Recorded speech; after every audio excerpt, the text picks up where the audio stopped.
আসসালামু আলাইকুম রহমতুল্লাহ বারাকাতুহু। আমার সম্মানিত দর্শক শ্রোতা ভাই এবং বোনেরা, আপনারা সবাই অবগত আছেন যে আজকে আন্তর্জাতিক অপরাধ ট্রাইব্যুনালে জুলাই 24 গণহত্যার বিচারের রায় ঘোষণার দিন নির্ধারণ করা হয়েছে। আগামী সোমবার 17 নভেম্বর গণহত্যার অপরাধী সাবেক প্রধানমন্ত্রী শেখ হাসিনা, সাবেক স্বরাষ্ট্রমন্ত্রী আসাদুজ্জামান খান কামাল এবং সাবেক আইজিপি চৌধুরী আবদুল্লাহ আল মামুনের বিরুদ্ধে ওই দিন রায় ঘোষিত হবে। একটা দিন ঘোষণা করার জন্যে সারা দেশে এত আতঙ্ক, হই হই রই রই এগুলো পড়ে গেল কেন?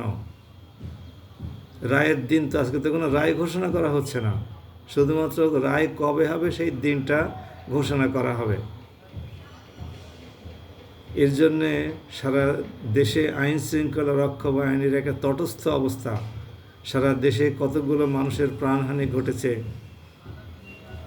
অনেকগুলো গাড়িতে অগ্নিসংযোগ করা হয়েছে, বেশ কিছু মানুষকে অ্যারেস্ট করা হয়েছে, মারপিট করা হয়েছে।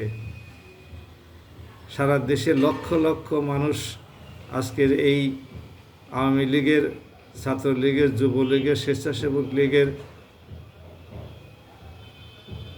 সম্ভাব্য আতঙ্ক ছড়ানোর অপচেষ্টার বিরুদ্ধে রাস্তায় রাস্তায় অবস্থান করছে। এতে আমাদের শ্রম ঘন্টা নষ্ট হচ্ছে তো, এতে আমাদের জীবনী শক্তির ক্ষয় হচ্ছে তো। স্কুল কলেজ বিশ্ববিদ্যালয়ের শিক্ষার্থীরা আজকে রাস্তায়, ক্লাস বাদ দিয়ে রাস্তায়। কর্মচারী কর্মকর্তারা তার ব্যবসা বাণিজ্য, অফিস আদালত এই সমস্তগুলো ফেলে দিয়ে রাস্তায়। অনেক প্রতিষ্ঠানে প্রচণ্ড আতঙ্ক। কালকে আমরা এগোরাতে গিয়েছিলাম, সেখানে কোম্পানি মহিলা শ্রমিকদেরকে যত দ্রুত সম্ভব অফিস ত্যাগ করার নির্দেশ দিয়েছে। তো এই সমস্ত আতঙ্ক সৃষ্টি কেন হতে গেল? একটা রায় তো মাত্র রায়ের দিন মাত্র ঘোষণা করা হবে। আমরা এরকম অসহিষ্ণু জাতি কেন হলাম? আমরা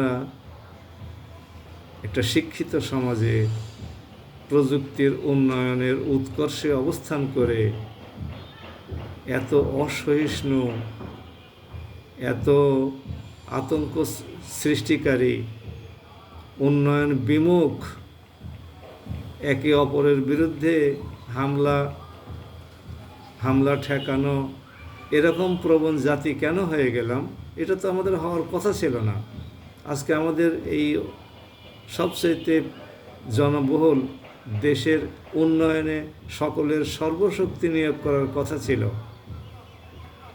কোনো দল কি এই নিশ্চয়তা দেবে না? সকল দল কি আমাদেরকে আহ্বান জানাবে না যে আসুন আমরা সমস্ত ভেদাভেদ ভুলে দেশ এবং জাতির উন্নয়নে অবদান রাখি? আসুন আমরা একটু ভেবে দেখি। সবাই ভালো থাকুন। আসসালামু আলাইকুম রহমতুল্লাহ।